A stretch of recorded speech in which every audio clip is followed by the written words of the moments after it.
जय श्री कृष्ण। आप सबको पाप मोचनी एकादशी की हार्दिक शुभकामनाएं। आज बात करेंगे पाप मोचनी एकादशी व्रत कथा के बारे में।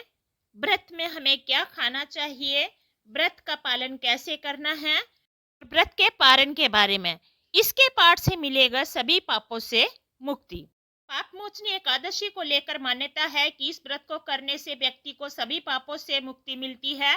साथ ही एकादशी का व्रत करने से व्यक्ति को मोक्ष की प्राप्ति होती है और व्यक्ति जन्म मरण से मुक्त हो जाता है। जहां पड़े पाप मोचनी एकादशी के व्रत की कथा। तो आइए शुरू करते हैं पाप मोचनी एकादशी व्रत की कथा।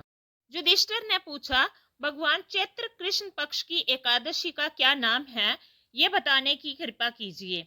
भगवान श्री कृष्ण बोले, राजेंद्र सुनो, मैं इस विषय में एक पाप नाशक उपाख्यान सुनाऊंगा जिसे चक्रवर्ती नरेश मदंता के पूछने पर महर्षि लोमश ने कहा था।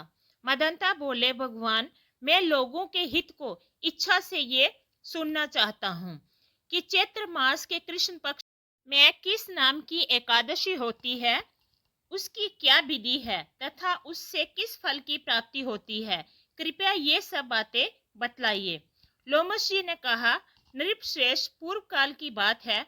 अप्सराओं से सेवित चैत्र रथ नामक वन में, जहां गंधर्वों की कन्याएं अपने किडकरों के साथ बाजे बजाती हुई विहार करती हैं, मनुगोषा नामक अप्सरा मुनिवर मेधावी को मोहित करने के लिए गई। वे महर्षि उसी वन में रहकर ब्रह्मचर्य का पालन करते थे। मनुगोषा मुनि के भय से आश्रम से एक कोस दूर ही ठहर गई और सुंदर ढंग से बीना बजाती हुई मधुर गीत गाने लगी। मुनि श्रेष्ठ मेधावी घूमते हुए उधर जा निकले और उस सुंदरी अप्सरा को इस प्रकार गाना गाते देखकर सेना सहित कामदेव से परास्त होकर बरबस मोह के वशीभूत हो गए।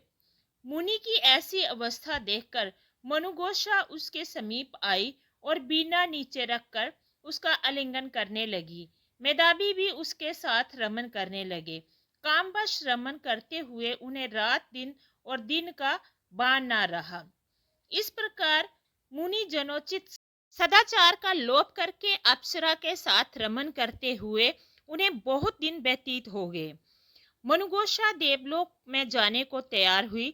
जाते समय उसने मुनि श्रेष्ठ मेधावी से कहा, ब्राह्मण, अब मुझे अपने देश जाने की आज्ञा दीजिए। मेधावी बोले, देवी, जब तक सवेरे की संध्या ना हो जाए तब तक मेरे पास ही ठहरो।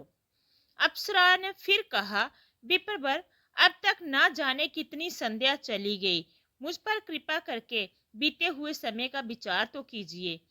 लोमश जी कहते हैं, राजन, अप्सरा की बात सुनकर मेधावी ने नेत्र आश्चर्य से चकित हो गए।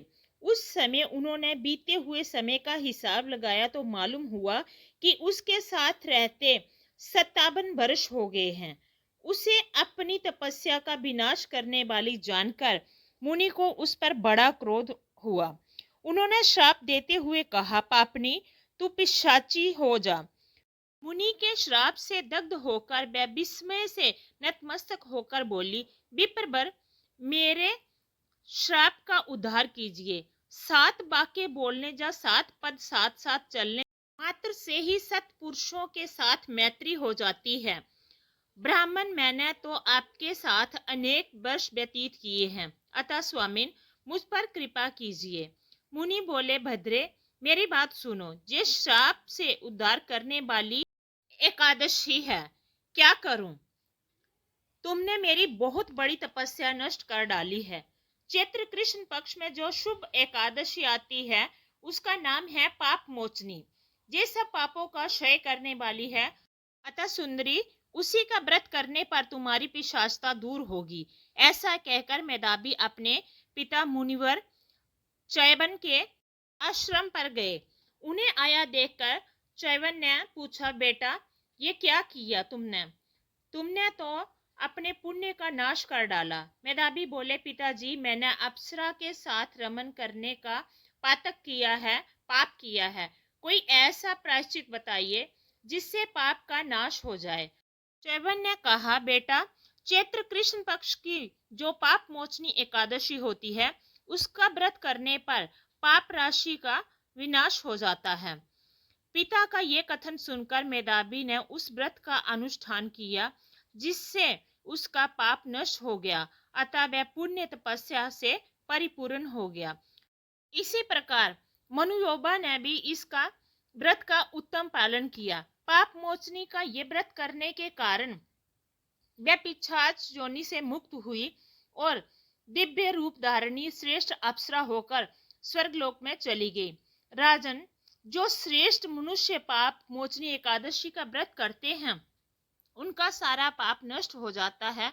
इसको पढ़ने से और सुनने से सहस्त्र गोदान का फल मिलता है।